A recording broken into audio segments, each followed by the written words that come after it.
Nosaltres les eines que treballem usualment en el departament de promo, a nivell de sistema d'edició,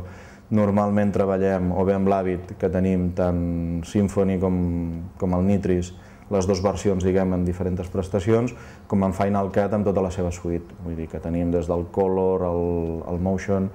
però això d'alguna manera, sobretot els sistemes d'editatge, la feina del dia a dia ens està portant que com que treballem en projectes molt curts,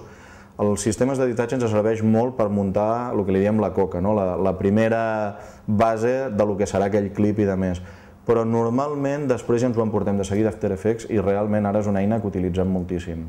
A l'After Effects ens permet treballar molt perquè ja tenim totes unes plantilles creades de tots aquests sistemes de promoció i aleshores moltes vegades allà dins és on fem els ajustos finals i tirem el render. Vull dir, ara, tal com tenim configurades les sales, fins i tot les tenim que ja tenim un ordinador només per l'After Effects i un per la suite d'editatge, sigui el Final o sigui a l'Avid, i el que fem moltes vegades és portar els materials d'una banda a una altra